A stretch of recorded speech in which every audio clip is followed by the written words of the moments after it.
Greetings. Welcome back to a very special Super Bowl episode 120 of the Death, Taxes, and Sports podcast. My name is Jeff Long.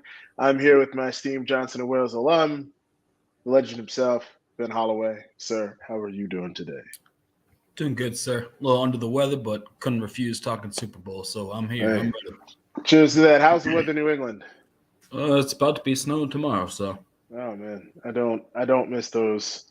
I don't miss those New England winters at all. I don't think Nice and sunny absolutely here in Arizona. Yeah. But anywho, football. And kind of want to toss it to you, sir. Kind of see where you want to start with this because there's so many raw emotions. We kind of want to make this barbershop talk. I have no notes. I'm just speaking from the heart on this one, as I'm sure you are as well. Where would you like to start on this one, sir? Because there's so many different narratives and storylines we can go. Yeah, I'm going to start from the 49ers perspective of, no, you know what? Yeah, I'm going to start with 49ers. So the beginning of that game, the first half of that game, just dominant. Like it was them and like a JV team, basically, is the way that it seemed watching the game. And to only be able to be up 10-3 at halftime after you've dominated play, that wasn't a good sign. And any 49ers fan, if they were being honest, would have said, we should have a bigger lead right now. We've been dominating this game. There's no reason we shouldn't have a bigger lead. And, credit to the Chiefs. I don't think that field goal at the end of the first half was the end-all, be-all, and, gave them such momentum because they didn't even score for a while in the second half. So it didn't really give them any momentum. Got some points on the board, made it a one-score game.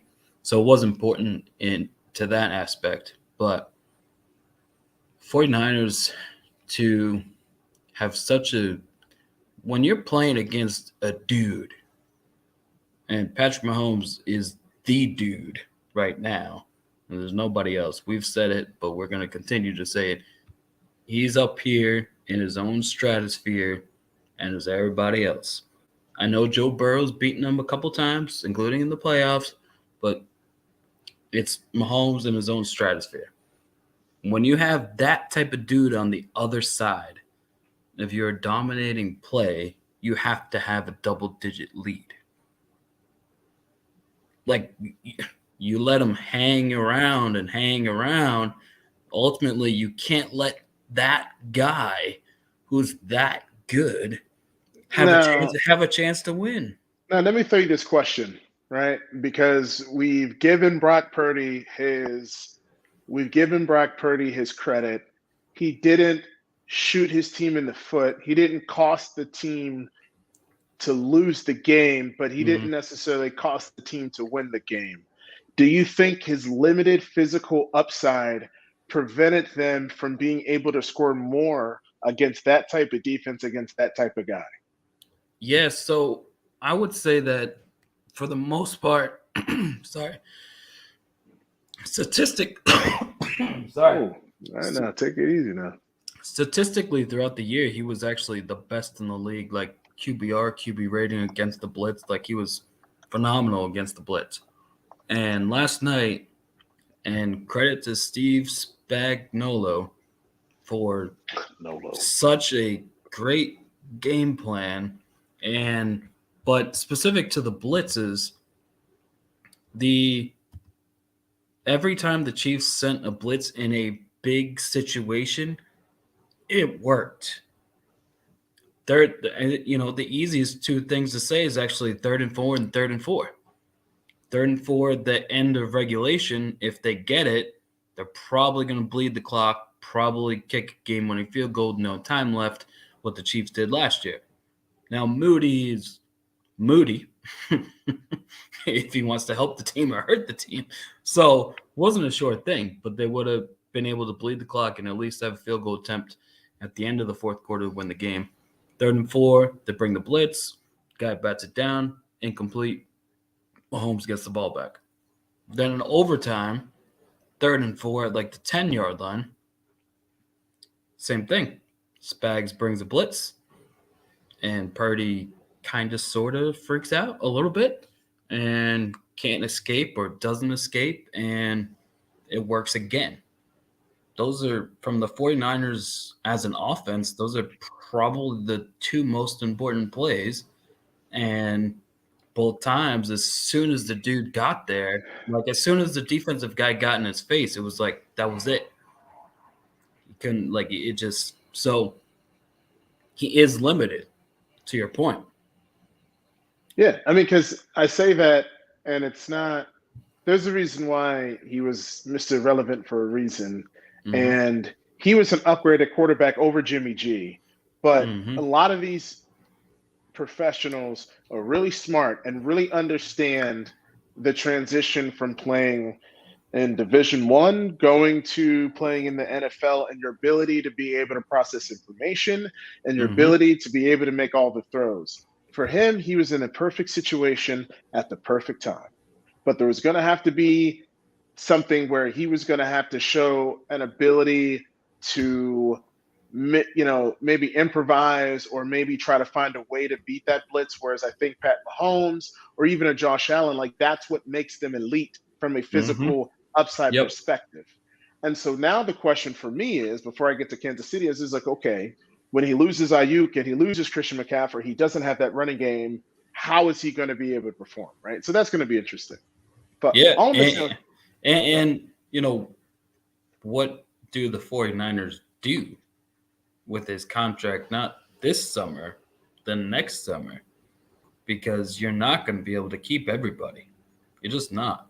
And they might come to a point where, as much success as you had, Purdy, we can't give you $50 million. We can't for a yearly salary. And if they can't get to that point and Purdy's not willing to compromise, then he might get franchise tagged for a year or two. But they got a lot of contract decisions to make. They absolutely have a ton of contract decisions to make. If I'm him after today, I look in the mirror and I take a real hard look at myself. I'm like, okay, do I try to get all the money that I want, or do I face what my physical limitations are, pull a Brady, and revolve myself around the talent needed so that I can be successful? So that way, maybe even after if I'm done, at least I have a career in football because I'm a 2-time NFL champion for the 49ers. Like, I mean, if you're a 2-time champion for the 49ers, there is a career for you after football because it's for the 49ers or for the Steelers or for the Cowboys. Can't say that about Jacksonville. But anywho. Correct. Yeah. I'm with you there. But anywho. But Ben, man, Kansas City. We want to talk about how this was one of the most impressive runs where at week 13, we were talking they might not even make the playoffs, and how I had said multiple times that this is the first time he had to go on the road, and not just on the road, but go to Buffalo and win in Buffalo, and then go into Baltimore and win there, and then beat another number 1 seed in the 49ers. All their teams that they faced had a better roster pound for pound. But that defense was key. That's why I gave him a chance. What's your thoughts? Yeah, specific to last night's game, Mahomes accounted for 399 yards, passing and receiving. The entire team had 455 yards. If that's not carrying your team to victory, I don't know how you can say otherwise.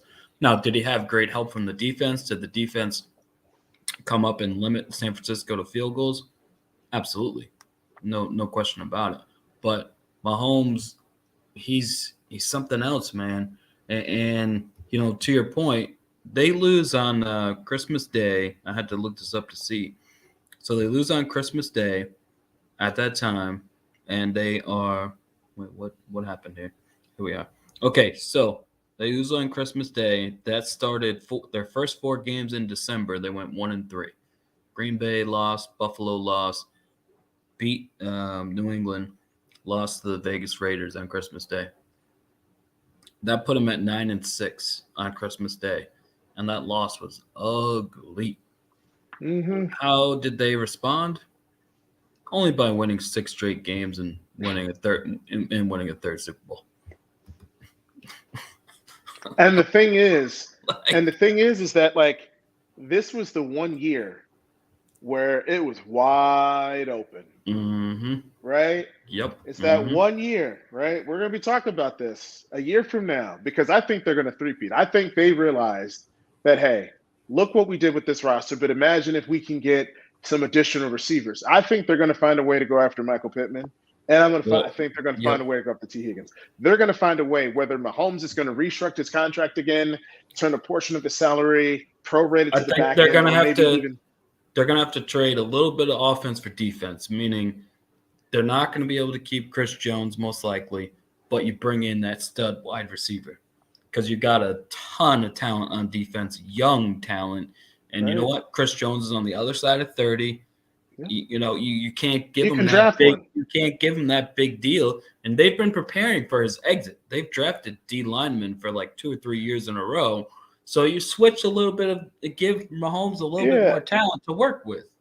It doesn't even matter what they do because with the crappy defense, they still won. And with the crappy offense, they still won. So it's like, okay. What's the common denominator? Patrick Mahomes. Right? I could fill that in and maybe get a second or third round defensive tackle that is going to be maybe not necessarily as dominant, but on defensive linemen, it's about containing your gap. If you're able to contain your gap, they're not able to run the ball. If they're not able to run the ball, they have to go to the pass.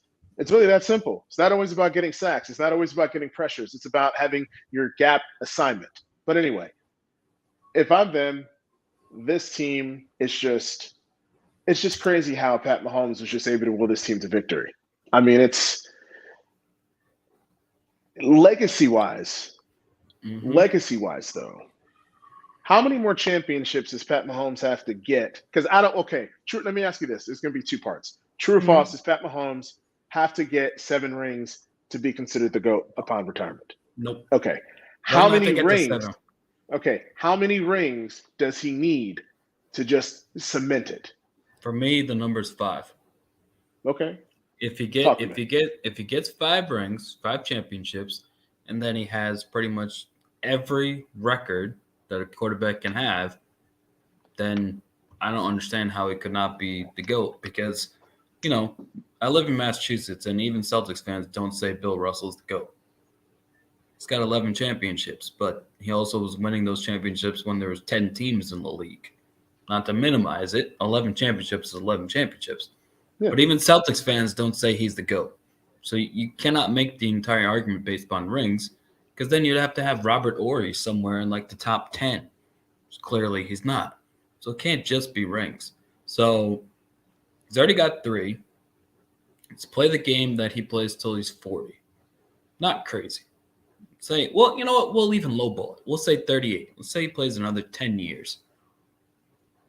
He can't get 2 more or 3 more in 10 years. Like, he's going to get to 5 or 6 if he's healthy enough to do it. And everyone will say, well, he's not going to have Andy Reid forever. Okay, fine, but he's that good. But Andy Reid is only 65 years old, though. But here's the thing. Andy Reid is only 65 years old. Coaches have coached into their late 70s. So if Andy Reid has his assistants, he's acting like the CEO, and he has Pat Mahomes as his quarterback for the next 10 years. Do you really think he's going to go anywhere? I really don't think he's going anywhere anytime soon. So that notion, I don't think so either.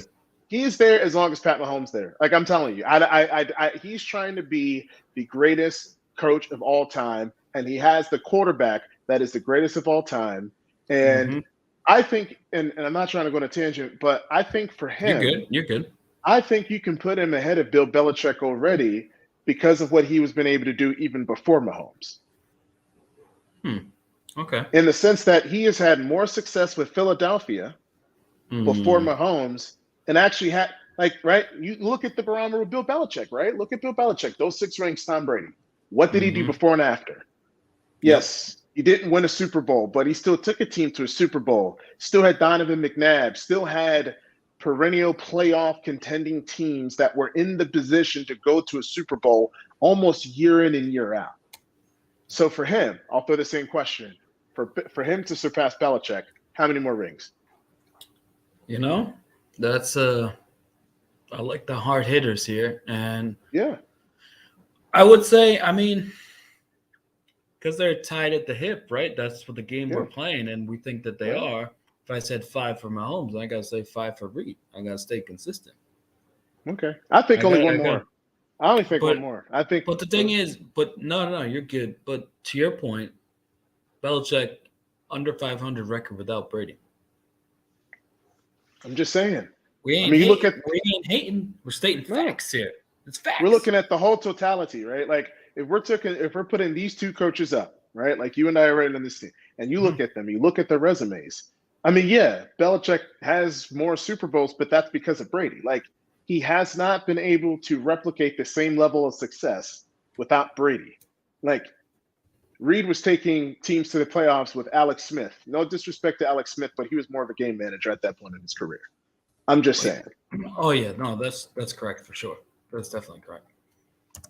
I mean, so I don't know. So QB legacy here. QB legacy. Mm-hmm. If you're a 49ers fan, do you leave this game feeling, okay, we have our franchise quarterback for the next 10 years? That's a very good question. And like honestly. Yeah, I'm gonna say like everything's great as far as what you've done in the regular season, the playoffs, and the record and your statistics, but are you the quarterback that we trust with 100% certainty is going to win us a championship? The answer to that question is no. First of all, the Niners would never say it publicly, obviously. But if they are doing a deep dive into their own, looking in the mirror, do they believe deep down that they can pay him, even if he takes a discount, he's going to get at least $40 million a year. If the top quarterbacks are going to be getting 50 to 55. That's a lot of money for him, man. That's what I'm saying. They're going to have to say, what is the dollar amount we are willing to pay you?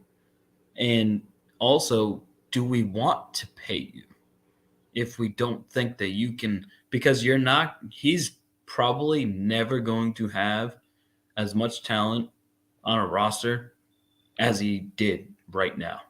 And look at those 3 games. And for the most part, those guys were healthy.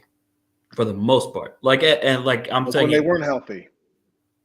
Yeah, but I'm saying, in going into that game last night, they were only down one starter, the safety. I can't even say his name.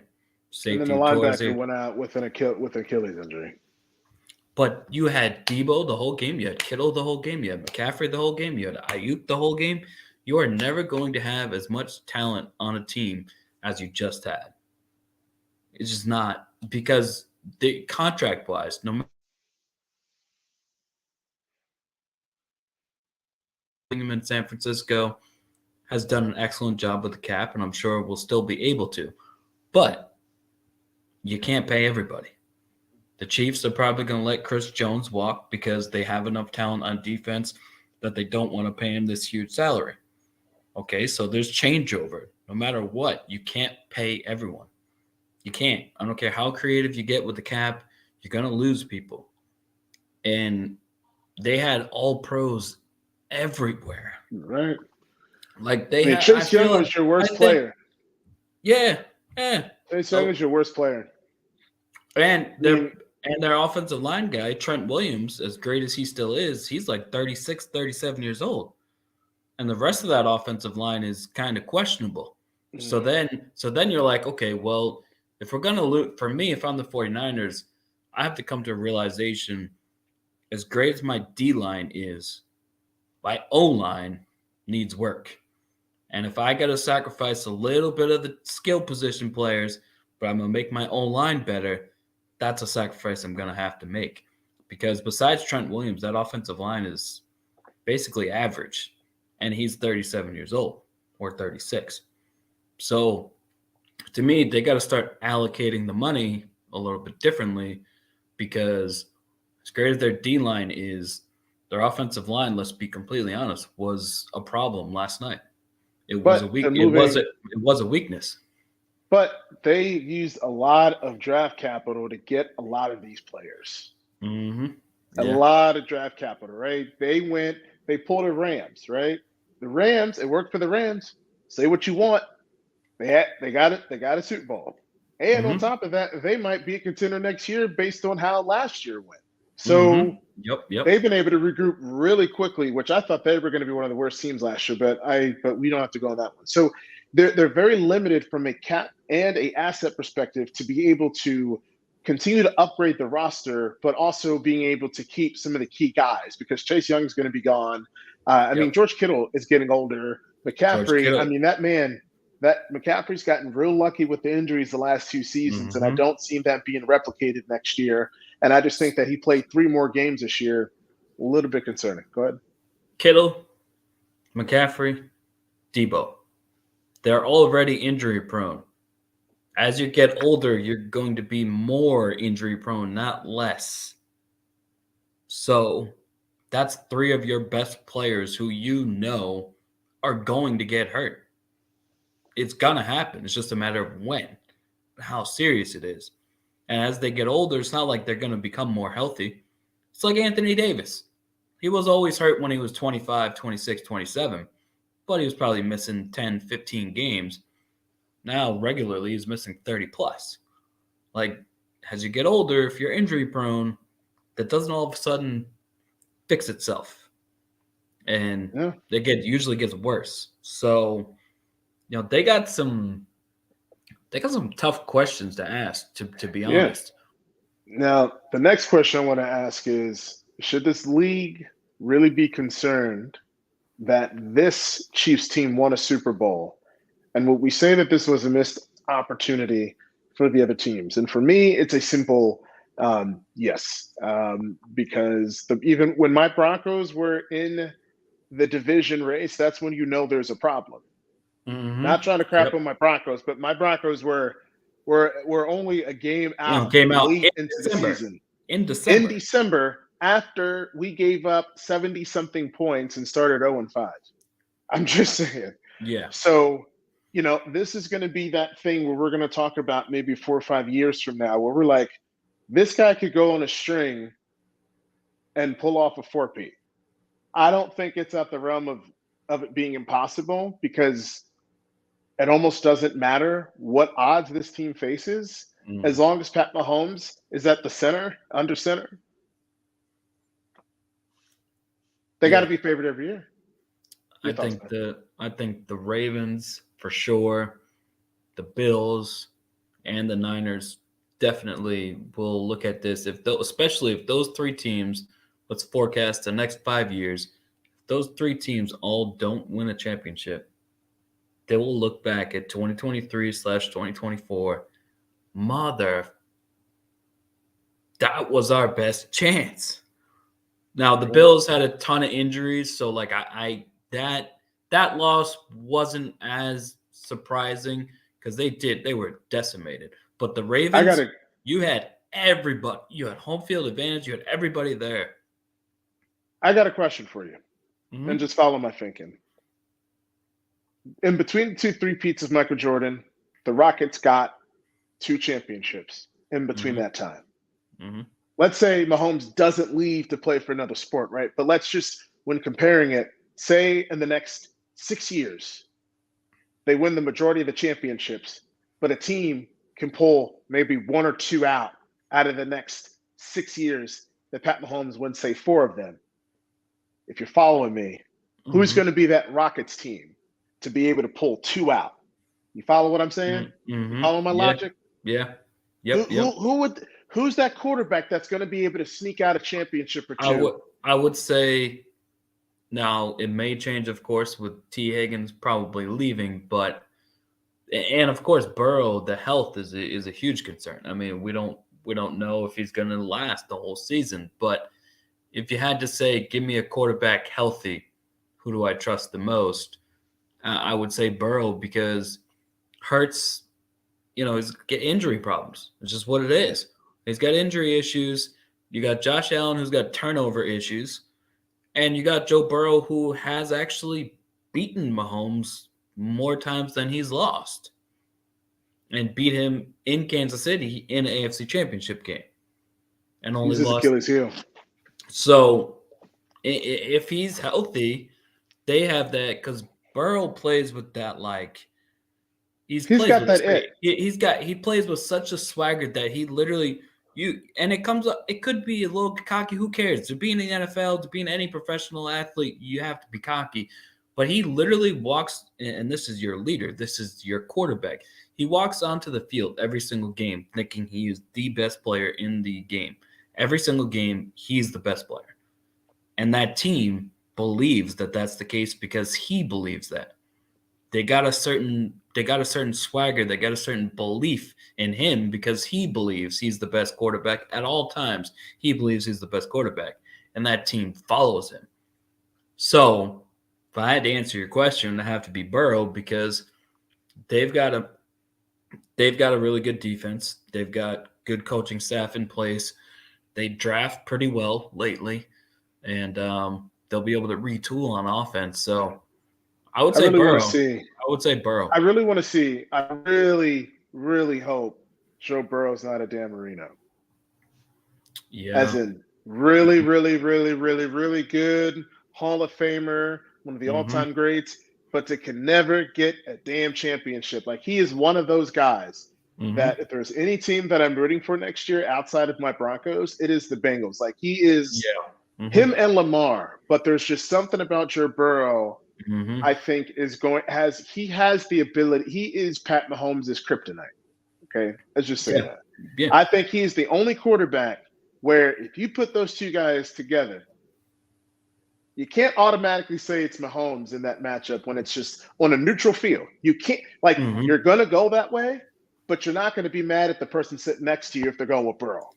Absolutely, yeah, 100%. You see what I'm saying? Because he literally, I'm pretty sure he's the only quarterback active because Brady had a winning record, but probably the only active quarterback that has a winning record against Patrick Mahomes is Joe Burrow.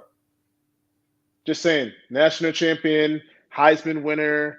I mean, the guy has his own trophy closet. Has some couple trophies in his closet. So and Jamar Chase ain't going anywhere.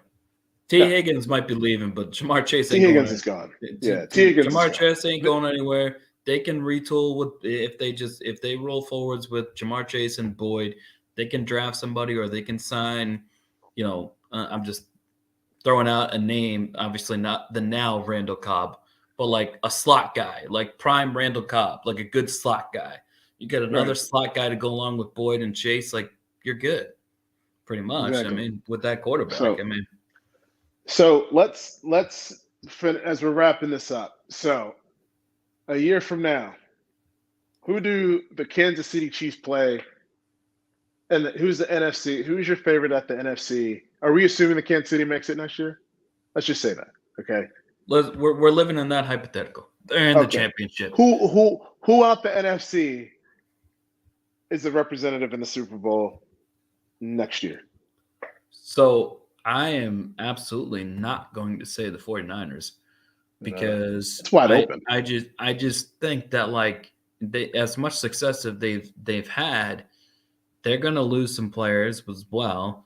And you know what? I'm gonna throw a curveball here, and you might know where I'm going, but I'm not. I actually think the Lions.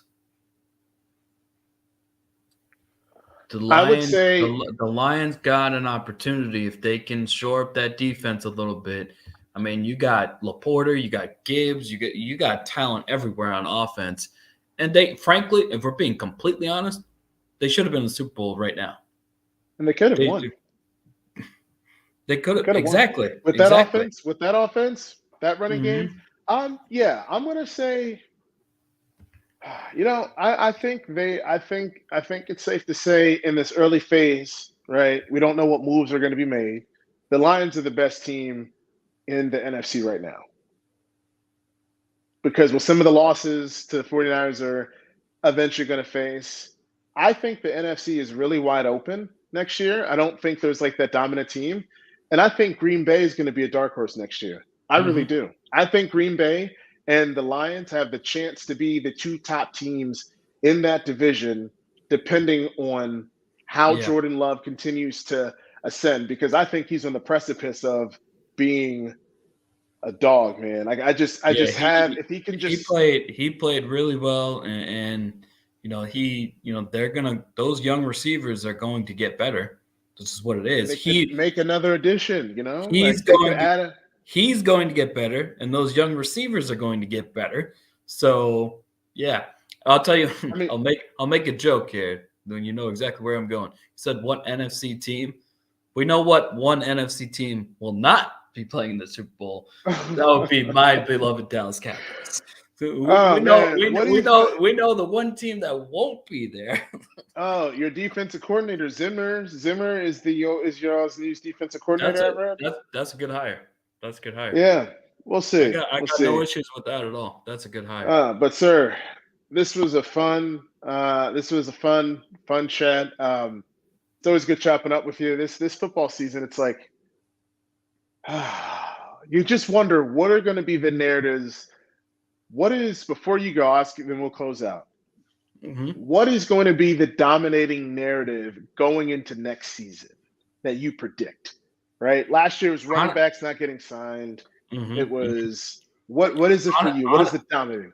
Honestly, for me, it's what the hell do we need to do to beat Chiefs if we couldn't freaking beat this Chiefs team?